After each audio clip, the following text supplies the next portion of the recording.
Hey guys, it's Gary, back after quite a while of posting up things that have nothing to do with me. Here, a little bit of an update here. Here's my, this is my favorite time of year, October, Halloween. So I'm sure whether or not you watch them, probably saw that I posted up a bunch of ghost stories from a favorite CD that I have. That I just wanted to put out there because the thing is out of print, and it's one of those silly things that maybe some people or a lot of people in the VC might not be interested in particularly, but it's my thing. I love it, and folks everybody in the VC's got their own little quirks, and most of us have probably some things that we love very much that are fairly unique to us, maybe not appreciated by the general population of even the hardcore music fanatics or whatever. But so here to give a little bit of an update. Actually, the big reason for me filming this right now today, I went to my mailbox today, and I hadn't checked my mail for a few days actually, so I don't know when it arrived. But this gentleman here sent me. I think anybody watching this knows that's Axel, or a synthesist. Actually, he plays guitar too. Nice, very cool. It's like a postcard. Now, apparently, I don't know what they call it overseas in Germany, but or in Europe. But it appears something I didn't know about Axel is he must be what we call a ham radio operator. I had a friend of mine who passed away who was very big into ham radios too, and speaking, this is long before the internet, and speaking to people overseas and everything else. I didn't know that about Axel. I don't know if he's done a video about his ham radio or whatever it's called out in Europe. Very cool, though. Very cool. Apparently, he's been doing it for a while. A man, obviously, of many talents. How did I get that postcard, you may ask? Well, when I went to my mailbox today, I had some VCLT again from Axel, who sent me, amongst other things. I'll go through the first thing because it's shorter. He sent me a Dave Brubeck Quartet concert that I did not have. It's actually playing in the background now, and I don't know. I kind of don't think the microphone's picking it up, and I shouldn't be even attempting for it to, because I have very bad luck with Dave Brubeck music. Recorded 2 videos that never saw the light of day here on YouTube because I had Dave Brubeck music playing in the background, which made me paranoid to do that anymore. And as much as, and I want to, it's great to have music playing in the background. I am going to attempt it with a future video, though. But Axel sent me a 1966 concert in London of the Dave Brubeck Quartet that I think was only released many years after the fact. I don't think it was released at the time.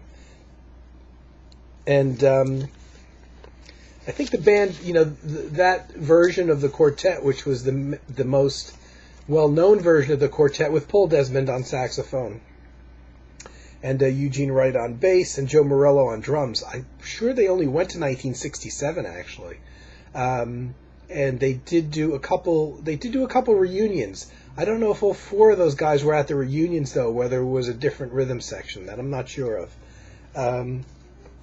But it's a nice concert. I've only listened to part of it, and actually since I got the package about 6 hours ago, a little bit more than 6 hours ago, I've been playing nothing but the music that Axel sent. Nice Dave Brubeck concert. The one thing that I really appreciate about it is there's a lot of Brubeck originals on this album. I think it's about 68 minutes or so. And so I don't know if it's a whole concert, but it's a substantial amount of one. If it probably is the full concert. It's nice. It's very cleanly recorded. For live recordings in the 60s, 50s can be hit or miss. Like I said, the thing I really like a lot about it is, besides Take 5 being on there, which is a Paul Desmond original, there's quite a nice, huge chunk of Dave Brubeck originals, that songs that he wrote. Now, he always included some originals on his albums, but he was really known a lot for interpreting as well a lot of jazz classics and standards and that kind of thing. So I always really dig whenever he has a lot of originals on his. And yes, my tiki lights are in the background, but my poster of Easter Island, it just kept on wanting to fold itself and close itself, and I couldn't get it to stay open, so I had to basically roll it up. Again, I liked having that as a backdrop, but you really have to affix it to something. You can't. I was trying to stand it between things, and the corners kept on rolling up, and it got messy. The other chunk of CDs that Axel sent me, getting back to the main topic, and I was surprised to see. There is a German. I'm sure if you're watching me, you've probably watched Axel's videos. He did a video fairly recently on a fairly large box set of I don't know if it's Grobschnitt or Grobschnitt, the German band. And it was an interesting video, even though I'd never heard the band. Oddly enough, Grobschnitt was one of those bands that when I started to get out of rock and roll a little bit, when I was like 17 or so, and in this area just before and just about at the time that I was discovering people like Klaus Schulze and Tangerine Dream and that kind of thing, that sent me to the import bins. I got into progressive rock as the next step out of kind of the more simpler forms of rock, and it went from the typical stuff that you get here in the United States, Emerson, Lake and Palmer and Genesis and that kind of stuff, and started looking to the import bins because there was a lot of bands, and this is the late 70s, a lot of bands that didn't get albums released in this country. And the funny thing is these bands were fairly popular in the late 70s, even in America, but apparently not enough for the most part to get American distribution of their albums, or if they did, it was one album here and there, and not most of their catalog. So I got to the point that I almost had exhausted the American stuff. And as soon as I'd go to the record racks, because this is the late 70s I'm talking about, no internet, I used to just head straight for the import bins. And this is just before really my discovery of jazz and that kind of stuff. So I'd head for the import bins, and you see a lot of bands that the internet wasn't around. You couldn't sample these. The FM radio wasn't playing them. There was no way to hear these bands unless you bought one of their albums. And of course, having limited funds, I experimented around. I bought an Ange album, the French band, which I just did not like because of the singer. To me, was more of an actor kind of, and I didn't speak French anyway. But I knew it wasn't French. But there were far too many vocals and far too much. The vocals seemed to be drowning the instruments for that band for me. And I guess that's when I bought Pulsar, the Strands of the Future album, which Vinyl Spin Jeff so kindly replaced for me because I had left my copy in my old house, which got sold and torn down. And to get on a side note, now I realize there's a whole bunch of records I should have taken with me. That I'm sorry I didn't take, but I had a limited amount of time to clear the house out, and, I had to take the stuff that was the most important. I mean, I took all my CDs and, 90% of my record collection, whatever. But anyway, looking at these import bins, I'd see bands that I knew nothing about. Budgie was one of them because they stood out for their album covers. And the thing is you didn't even know what kind of band they were. I remember seeing a lot of Budgie album covers because they had the bird on the cover. Pulsar was one of them, and these were all blind buys. You couldn't go on the internet and sample these bands to get any idea, and nobody knew what they sounded like. There might have been the only person that might even have an idea what they sounded like. None of my friends did. Would be the guy who ran the import section of the record label of the record store. But I didn't know him. I don't know what days he worked, and a couple times they'll give you suggestion and say, "Oh, this is a great album." What's that mean? Is it a great album for what? Is it free jazz? Is it Dixieland? Is it electronic music? They would just tell you to buy something and you could potentially take it home and this is crap. But Drop Schmidt was one of those bands that I saw at the time, not knowing anything about the origin of the band or anything, and had kind of forgotten about them as time went on and I got into solely electronic and instrumental music and jazz as time went on. One of those bands that I always kind of wondered about. And every once in a while I would see something. Now the internet comes along and somebody might post something, or you're on Amazon looking at various things and one of their albums come up and says, "Yeah, I used to see those albums all the time and I never did find out what the band sounded like." And then a short time ago, a couple weeks ago, maybe, Axel did his Drop Schmidt video on a whole big box of stuff. I think it was vinyl that he got. I have to go watch the video again. And it brought me back to the days of, oh man, I remember seeing those albums and wondering what they sounded like. And after watching this video, I went on Wikipedia to read about the history of the band. And as is typical with bands that aren't, huge commercial successes like, with Zeppelin or Rolling Stones or something like that, they had a lot of personnel changes. And those personnel changes can be both interesting and kind of spell out the end of a band creatively. Because their first albums are usually the formative thing where they're pulling together all these concepts and ideas.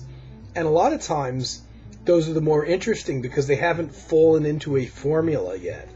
And then they generally, quote unquote, kind of hit their stride. And maybe they, after a few albums in, they get their cultish audience. And they kind of establish what they do. And a lot of the music stays the same after that, or it's the new albums are kind of like variations of the old albums. Imagine if like a Deep Purple, after having a hit with Smoke on the Water kind of thing, attempted to go back to their early days and do something that was more progressive, that sounded like it belonged on an Emerson, Lake and Palmer album, which is some of the stuff that they did originally. People would say, "Oh, this sucks. What are they doing?" So the interesting thing is, Drop Schmidt is one of those bands with a ton. I don't think, from what I read of the history, there's a couple key members. E-Rock was their drummer, and I can't tell. I think he wrote a lot of their music, but I can't be sure.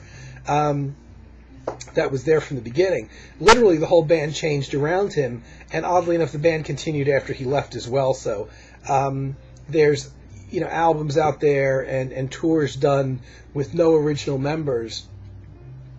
And, obviously it's a bit of an odd thing. Do the new guys try to just remake the old formula or, whatever? So it's sometimes hard to really pick out an album.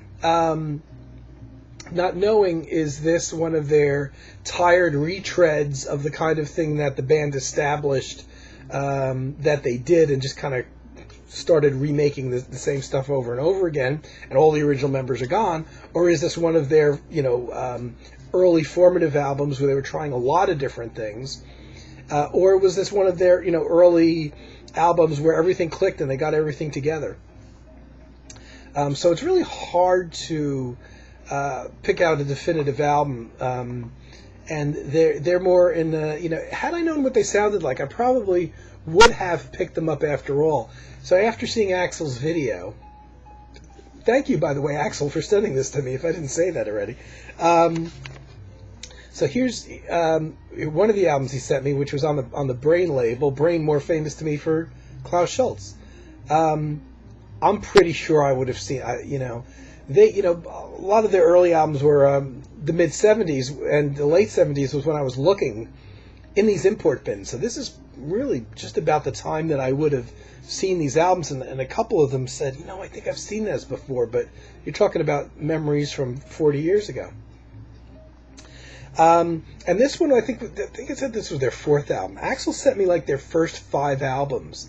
And this is really, according to what I read, like their core material. It's got the early stuff when they were starting out and kind of formulating a thing, and a thing where they really hit their stride. And when I went on Amazon to read what other people thought about their albums, I started with this one simply because it was the first one I put on to play.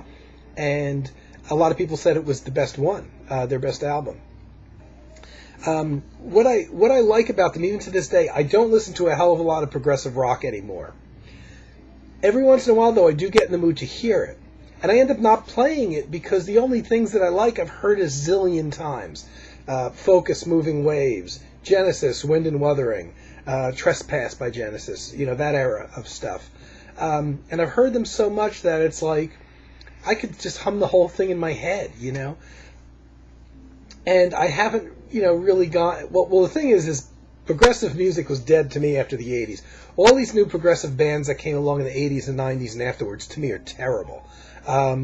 To me, they sound like heavy metal bands with keyboards. Just because you play long songs and you have a keyboard player doesn't make it progressive. The thing that I liked about progressive music, and still like to this day, and about that classic period, that 60s and that 70s, is... one of the things I like is the jazz and classical and even folk influence bands like Renaissance, Genesis, like I said, in the 1970s.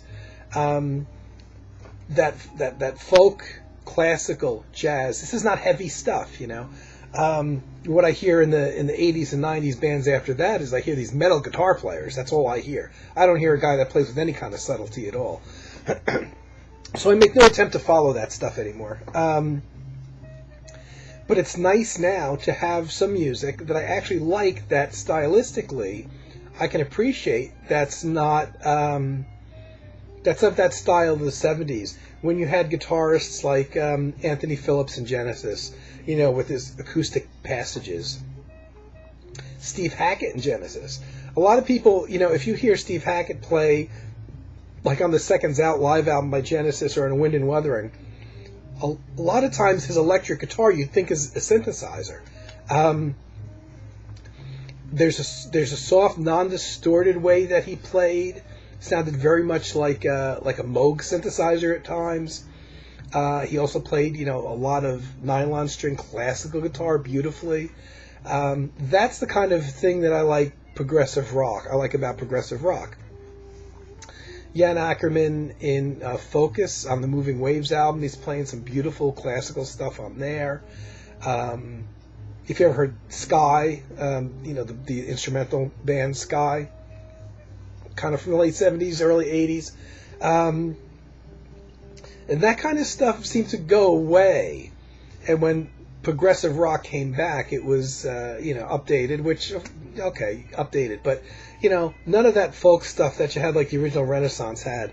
The classical stuff, I don't hear any jazz influences. Oh, to me, the progressive rock thing was bringing in all those influences. Even Peter Banks in Yes, the original guitarist for Yes, even in that era, I can appreciate that stuff. Even though my favorite era of Yes, Close to the Edge, Tales from Topographic Oceans, and Relayer. After Relayer, they lost me. They went backwards. And even the earliest albums of Yes, with Tony Kaye on keyboards, it was a nice, interesting blending of things. You didn't know what a band was going to sound like. Dude, this band has a folk influence. this band has a classical influence, this band has a jazz influence, sometimes all of those. Made the stuff great. And Drop Ned is one of those bands. They sound, people have said, from what I was reading, the reviews of the albums, and this particular one, which is their first album. I love that. I love that cover. That's awesome.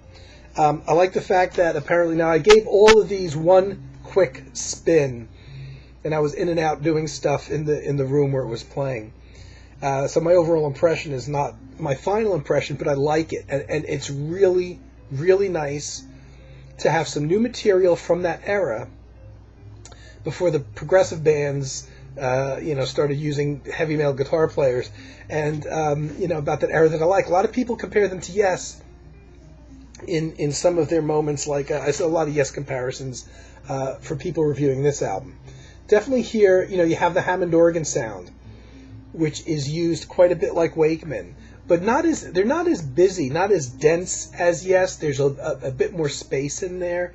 I don't have a musician listing for any of these albums, so I don't know who plays what or how many musicians are part of the band. I know for a big chunk of the history, the band was a 5-piece, but I don't know whether or not that's the case on any specific album, whether they have guest musicians. I know this album, I think I read, which is their first album, one of their formative albums, which I love the idea of formative albums because the early days, there's always stuff that doesn't work, but I kind of like that. I like the stuff that they're grasping maybe more than they can do, but they're not restricting themselves to, this is what we do. Oh, we figured what we do and we do well, so we're just going to keep on doing that over and over. This apparently had an 8-piece band on it, their very first album. And the great thing that I liked about it is they have a sense of humor. So if you can imagine a less dense version of Yes, where they're not playing as busy, the keyboards and the guitars aren't as busy filling in every open space, is a bit more room to breathe in there, and yet the keyboards, Hammond is on there at times sounds like a Wakeman kind of playing in a way. Not that it doesn't sound like Keith Emerson or somebody like that, because Hammond is a Hammond. But it's just in the context of the music sounds a little bit more Yes-like, and the Hammond in there sounds a little bit more like the kind of thing that Wakeman used to do without being quite as technically busy. I like the guitar player, and I don't know if it's the same guitar player on all of the first 5 albums or not. What I like about the guitar player is a lot of the time, not all the time, but a lot of times he uses a very clean tone. That is something that it doesn't even exist anymore. Like, nobody uses that tone anymore, not in the rock world. He uses a very clean tone, so you hear a bit of I could see where the Steve Howe comparisons come in there. Steve uses a lot of clean guitar sounds throughout the history of his recordings, even outside of Yes. So there's, which is it's a nice sound, because if you listen to mostly rock music, mostly hear this fuzz tone guitar, and it's just like, enough. I've had enough of that. I don't need to hear that anymore. And so again, he's not as busy as a Steve Howe. He doesn't play as much, but he plays some really nice overdubbed little harmony things, assuming that there's only one guitarist in there, and I think there is. It's really nice stuff, and it's really nice to have things that, like I said, in the past when I've gotten in the mood to hear some progressive rock, I can't find anything to listen to that I haven't already heard a zillion times before, and I'm not really willing to try out the new bands. I'm done with them. I've sampled enough of that stuff. And it was really nice to hear these, because now I actually have something to listen to when I get in that mode. And the nice thing, thank you, Axel, buddy, by the way. The nice thing about this is he sent the latest editions of the CDs. And, of course, these things have been re-released multiple times, I'm sure, over the years. And there's some really nice bonus stuff on there. You have the original albums, which, because they're from the vinyl era. You know, they run their 40-minute some odd range. And they do a nice job with one of the albums. Well, actually, as bonus material, there's a lot of live stuff, and it's well-recorded live stuff. It's not bootleg quality live stuff. And the first thing that hit me was the quality of the live stuff, which was just a bonus, previously unreleased stuff that they had sitting in the can there. Really nice. And I was impressed by the live playing, because obviously you can't cover that up, and it's probably not fixed up. And in some cases, there's almost a half hour of additional live stuff on the discs. And it's really nice. You get to hear the band in the studio and also live at the same time on the same disc, in contrast. The live stuff is a little bit looser, but it's really nice. It's really nice to hear. So I got 5 albums. It's over 5.5 hours there of Drop Ned. And thanks, Axel, because it pretty much encompasses really their entire prime period. From what I read, I understand when they got into the later 70s, they stopped doing the more epic pieces, started doing shorter songs, and then the founder left the band, and it was kind of, I think they floundered a bit until the band finally just fell apart. But, you know, their first 5 albums is certainly the majority of what's considered their classic and important work. And I'm glad to have it. I'll definitely be giving it a zillion more spins, along with the 1966 Dave Brubeck Quartet concert. So thanks once again, Axel, who turned me on to a lot of Dvorak stuff too as well. He had sent me a Dvorak CD a couple months ago, and then sent me a bunch of files by the internet of Dvorak stuff. And I'd heard some Dvorak snippets here and there, but not in depth, not to the extent where I had a whole bunch of albums worth of this material. And it's a lot deeper than I expected. But I only had a very limited, New World Symphony. I knew parts of that. Very impressed by the depth of Dvorak stuff, which I highly recommend. It's classical music. It's not difficult or avant-garde, but there's a lot to grab a hold of there. I wouldn't say it's difficult, but listening to classical music is an entirely different animal than other forms of music, except for maybe some jazz that's very complex and complicated. I don't know the last time that I did a video where I was speaking so much. I did a couple jam improvised video things. And if any of you remember, I have my real music studio. I jam right here in this room, and that live stuff I can record live, but that is not how I record, say, if I'm recording an album, a serious piece of music to be released. That's not at all how it goes. And I have my attached garage, which has no heat or air conditioning, and now the cold weather is setting in. And that's where I do that, and obviously I can't record there once the cold weather really settles in. I can try, but I can also, it's a little hard when it's 30 degrees. Sit there and play keyboards or something like that, or drums or whatever. I've got that converted, that entire garage converted to a music studio, which I did a video of. It's up here somewhere. A little tour video of that room. But I went in there. It's still, it's starting to get a little cool. During the day, and even some nights, it's still warm enough for me to do some work in there. And I went in. I've been kind of. I never work on more than one thing at once, but this time I did.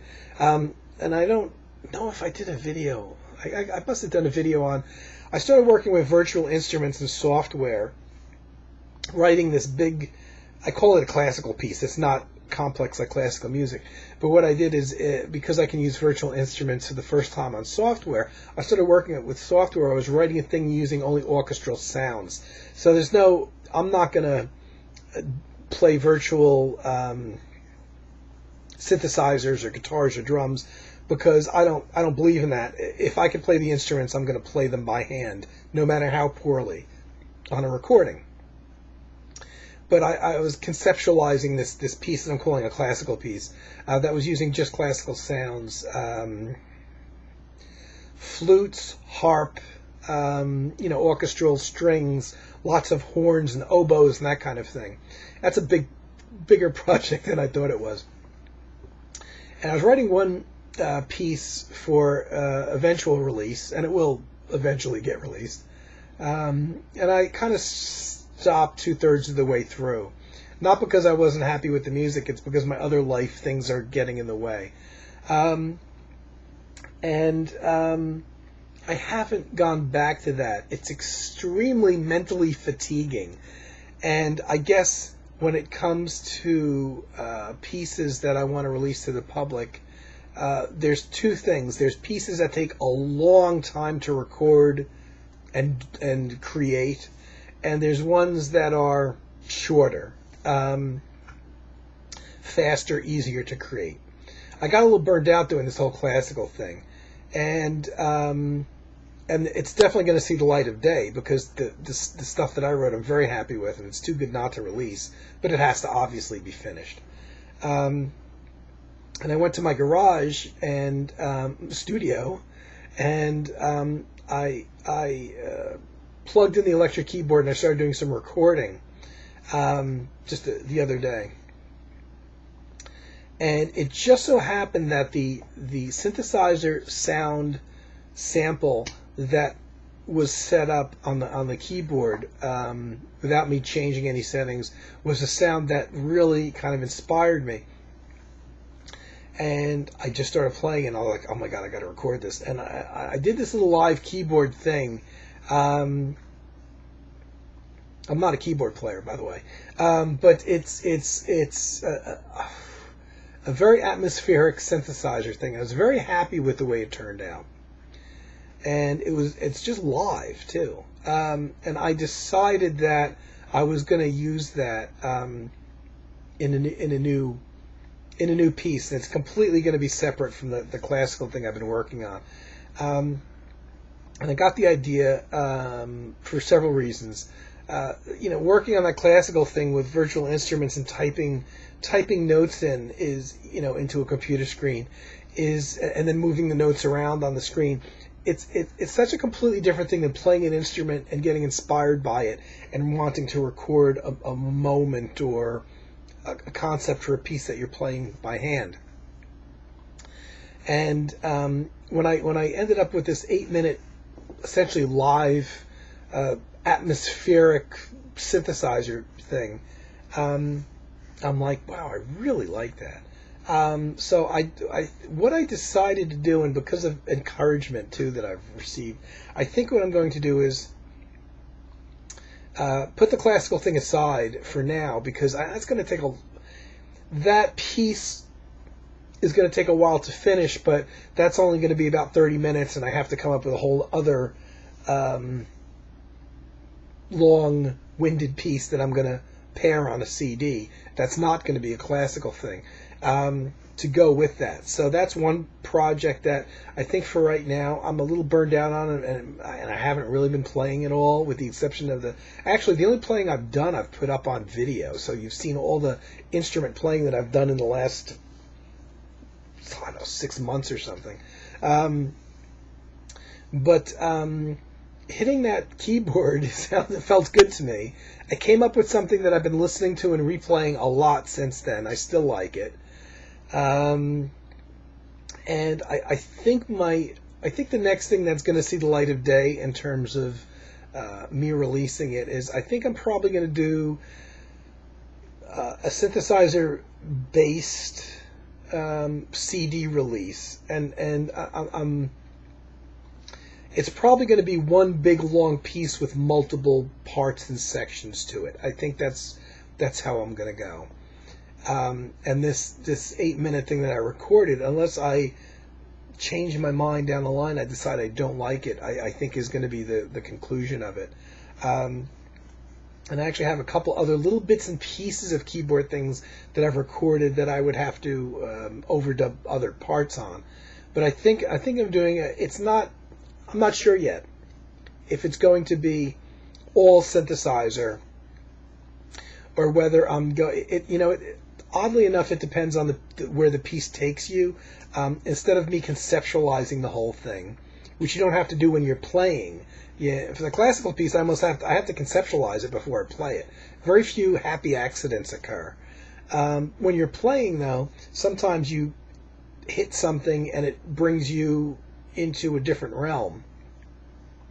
And in turn, that drives the music to a different place. And when you're talking about a long, big piece, the shortest this thing would be is 45 minutes, up to over an hour. That I'm conceptualizing here. It may end up being all keyboards.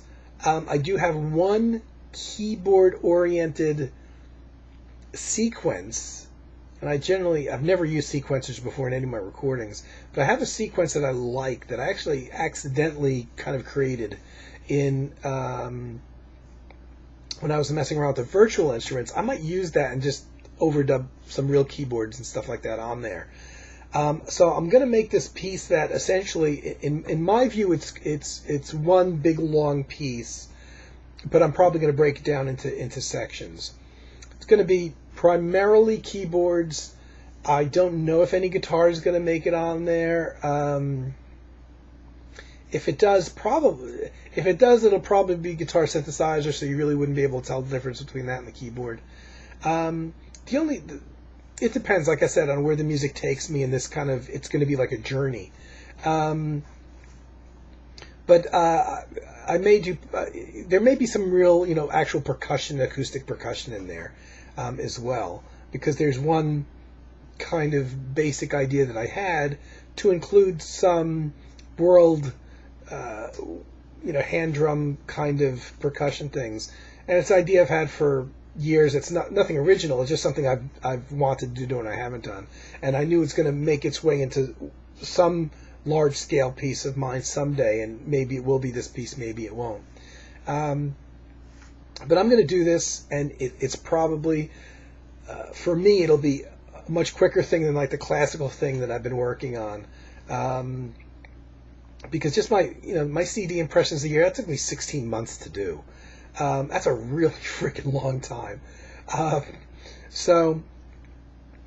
When I say something is quick for me, it still might mean 6 months, maybe even longer. I don't know. But if I can keep on, if the weather permits me going into the garage as well, and if I keep on having those moments like I had where everything clicked and worked, and I can record at least little sections fairly quickly, I may have something more in the electronic field to release, and I'm not even sure how I'm going to release it. I've in the past used CD Baby, and I don't know how many people know that. Independent artists, you have to pay it's not an outrageous sum of money, but when you're not working, it's kind of a little bit out of reach. The thing I like about them is they copyright all the stuff for you. They make it available overseas, even the physical CDs.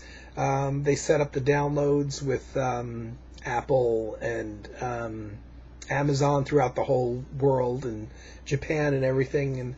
And so they do a lot of work for for the amount of money that you pay them to set it up for you. But I think initially, I'm not sure. I'm thinking of maybe just releasing it, at least initially, totally on my own, and have people buy it by PayPal, and just do it that way. And I think it's pretty much the way Derek's done a lot of his releases. Have people just shoot me an email when they order it or whatever, with their address and that kind of thing. and keep it as reasonably priced as I possibly can do. Do a homemade CDR of it, and then maybe down the road, maybe officially release it. I don't know. Yeah, I don't know. But I'm thinking of doing that. I'm thinking of maybe doing it, just and I'll be putting up some of the music from it as well. I don't know. That's just the ideas I have running through my head. And it's kind of like a smaller, but also more efficient way of doing it as well, I think. The only problem is, not that this is a huge problem for me, because I don't sell that many of anything, but the overseas stuff, initially I'm afraid it would have to only be in the U.S. because overseas postage is a killer, I sent like one CD out, and it was like $16 US to send it out. It's just in postage, and I'm like, oh my God, So if I were going to mail out a CD of mine, I wouldn't even charge $16 for the CD. How am I going to charge $16 for postage and the CD on top of that? So international postage is a friggin' killer. So I think I might have to initially work on mailing out the physical things, if I do it that way, strictly to U.S. people.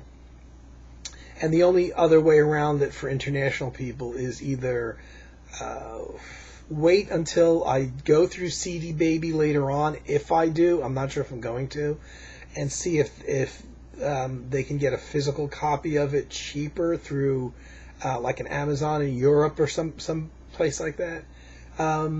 Or I could go with Bandcamp. I don't have a lot of experience with them. I have like 2 songs up for sale on Bandcamp. I don't think I've had a single sale of. I haven't had a single sale of any of those 2 pieces. But I could put it up there, and what you could do is you could go onto Bandcamp. I'm sure even if you're outside the U.S. And download it, at least, so you could download the files and burn your own copy. That's one way around the whole European international mail charges. I'm not sure, but that's what I'm thinking of doing anyway. So I initially, my main reason for doing this video today was to thank Axel for sending all the wonderful stuff, which has been playing in my house for over 6.5 hours now. Give you guys a little bit of an update, because I think I've been away for a bit. Like I said, I've been posting stuff but not talking at all, with the jam stuff and whatever. And I do, right now, but Halloween is my favorite time of year, and autumn is my favorite time of year. I'm going to do a couple videos soon. I have the concept. One is going to be, and for now it's all Halloween themed stuff. Sorry guys. One of them is going to be non-musical Halloween CDs that I have, or albums. And again, that might be of limited interest to a lot of folks, but it's just something that I'm into. So I thought, we might as well show our uniqueness. And I'm interested in videos, when people film videos of things that they're into, even if I'm not into that particular music or artist or whatever. Sometimes it's just interesting to see what their interests are and why they're interested in it, or what they get out of it, whatever. So I'm going to do a non-musical album CD thing, of things that I like or associate or are specifically Halloween themed things. And then I have another video I'm going to do that's a musical video around Halloween themes, and it would be great to see, to ask people to create a thread about it. Might be a bit too much, but I do have a lot of music albums that I associate with Halloween, and without even attempting to. Every time when this kind of time of year comes around and the weather gets a little cooler and you start seeing all those signposts of Halloween, and I love, the decorations and the things. We've got a music channel on our cable on the cable system, the local cable system, and they have 80s rock, 70s rock, 60s rock, whatever, jazz, classical. They have one channel called Sounds of the Season. At Christmas time, it plays Christmas music. Around the 4th of July, it plays some of those classical things that are associated with the 4th of July. But the one thing I wait every year for, which they've started a couple days ago, was the Halloween music thing. Now they play a lot of silly songs like the Purple People Eater and Monster Mash and all that, but mixed in with that, and stuff that I really don't like Rocky Horror and things like that. A lot of the sillier vocal songs I like are from the 50s. Like Purple People Eater, silly things like that, because they're just nostalgic. But they also play quite a lot of snippets of John Carpenter's soundtrack work for the Halloween series. They also play some things that are just spooky sound effects and all that. So it's not just the silly songs. They'll also play things like excerpts of Tubular Bells and some instrumental stuff that by Chip Davis, Mannheim Steamroller, and things like that. So it's quite an interesting mix. It really gets me in the mood, and I just love all that stuff. But I am going to do a video on music that I associate with Halloween, that every time the season rolls around, without even attempting to, it's like I get in the mood to hear again. And a lot of that music, I just don't get a desire to hear it necessarily in the, say in the summertime or something like that. But something happens when the weather gets cooler that it's like, wow, I gotta pull out that album and play that again. So some of these are classical compilations that were compiled and kind of marketed for the Halloween period. But there's, the music in there is straight classical music. Maybe it was used for, in a famous horror movie or something like that. But sure enough, they got me suckered because I bought them, and then now I associate a lot of these pieces, like Dance Macabre, pieces, Hall of the Mountain King, classical pieces like that I associate now with Halloween. And a couple other albums, not a lot, but a couple other albums that are mainly electronic in nature. That it's only a very small handful of things that I associate with Halloween, and in some cases I'm not sure why. So I'm gonna show those. So anybody that's got albums, same thing happens in the summer. There's certain artists that I get a desire to listen to in the summertime that, in a lot of cases, I don't listen to unless they release something new at any other time of year. I know when the summertime comes, the Yellow Jackets is one of those bands that, for some reason, when summertime comes, I always get in the mood to hear Yellow Jackets. I have certain times of year, Wes Montgomery, I get in the mood to hear him. Maybe I hadn't listened to his stuff a lot, say in the past, year or 6 months or so, and that season comes around again. I have winter things. It doesn't matter whether I like the season or not. There's this association, and every year at Christmas time, Miles Davis, the acoustic Miles Davis. Something happens. Maybe I hadn't listened to Miles since last winter or whatever, and all of a sudden Christmas time comes around, and I get in the mood to hear certain acoustic Miles stuff. Things, edging into the 60s even. And it's you can count on it. I don't have to consciously think of it. It's just one day I'm sitting there, it's like, well, I gotta pull out that Miles album and listen to it again. And sure enough, it's always right around that Christmas time, always that same season, that same time of year. I've also probably talked too long already, but one other thing, and I have to look into this a little bit more. Today, without going into too much details, I was sitting in a waiting room this morning, thumbing through. I don't have a smartphone, so literally every person in the waiting room has a smartphone, and they're surfing the internet or talking or sending emails or whatever. And I'm the only schlub that doesn't have a cell phone at all. Forget about a smartphone anymore. And I'm stuck with reading whatever magazines are around this waiting room while I'm waiting to be called for 2 hours. And I found one of these local free magazines that very rarely pick up. They're free. They're all over the place, you know. Some of them are specific to your the county that you live in or your state. This one I've never heard of before, Natural Awakenings Free Magazine. Apparently it goes through I think it goes through the whole U.S. I'm not sure. It doesn't look like it's specific to the area of the country that I live in. Never heard of it, never saw it before. There was really nothing else to read, and I'm reading anything that looks of minor interest in there while I'm waiting for 2 hours to be called.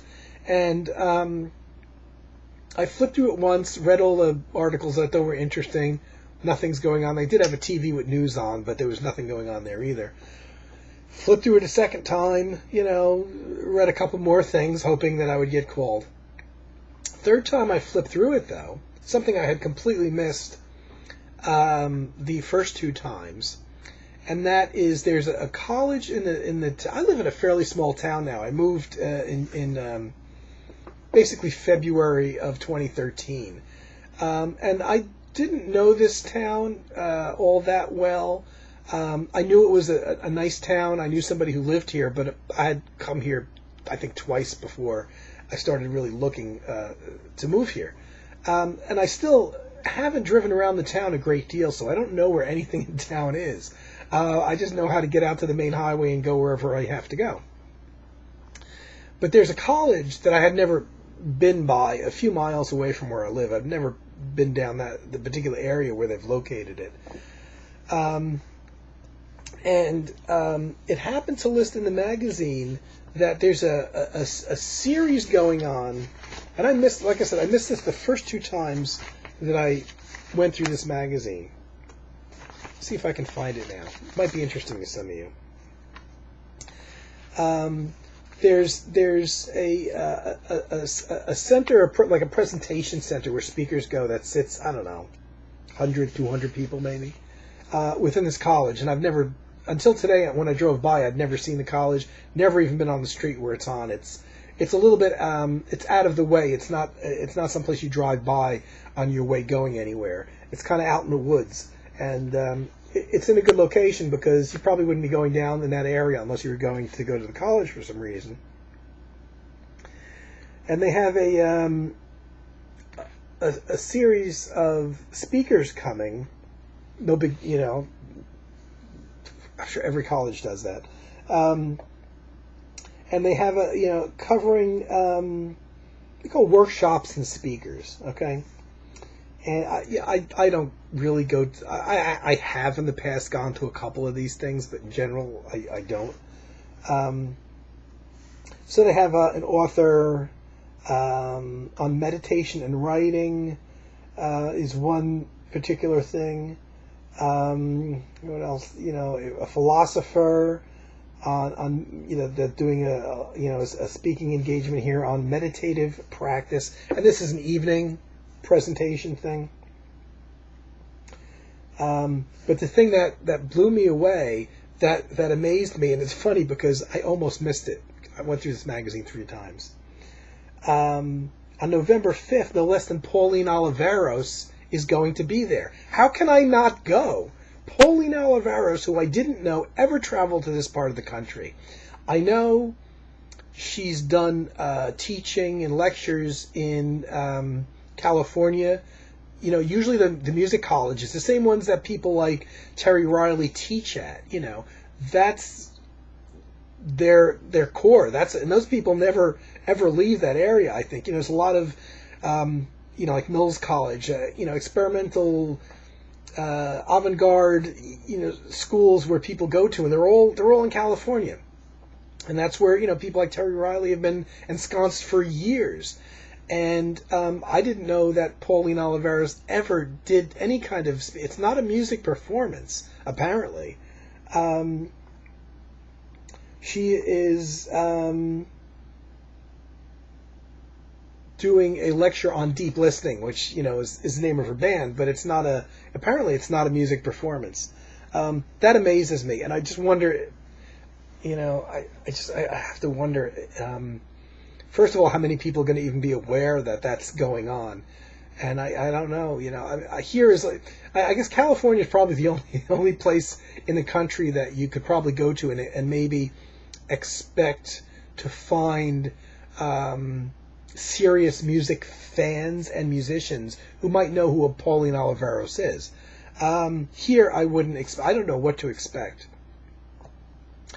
And even though sometimes I'm uncomfortable going to things like this, how can I not go, though? I mean, Pauline Oliveros in my town. I don't even have to go outside my own town in New Jersey.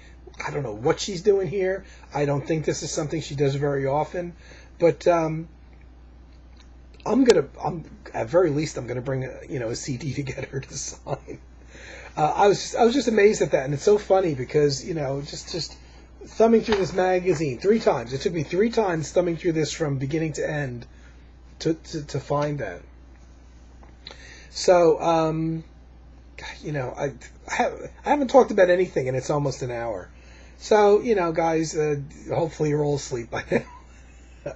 And that's what's going on. I got those videos, the Halloween videos, which are, trust me, going to be shorter than this one is. And then, whatever comes up between now and then, if and when I do get to writing the music I was talking about, if that progresses, I will give updates on that.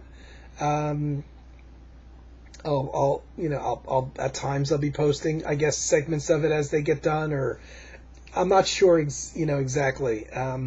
But I would like to get that done, but the weather may not cooperate as far as me working out in the studio goes. I don't know. And inspiration may or may not be there. That's the real big deciding factor. But it was 2 or 3 nights ago that I recorded that keyboard thing that I really like, that I want to use, that I want to be on that soon to be, or eventually to be released album. And if I can keep up with that, it would be nice to have something out before before we all get old. But I'd say that, but it's too late. Less than 6 months. Let's put it that way. Okay, guys, I'm gonna cut it short now because it's I don't expect anybody's listening at this point. Okay, guys, I hope everybody's doing well. Thanks, Axel, again for sending me the great stuff, and I'm looking forward to seeing all your videos. And big thumbs up for autumn. Okay, talk to everybody.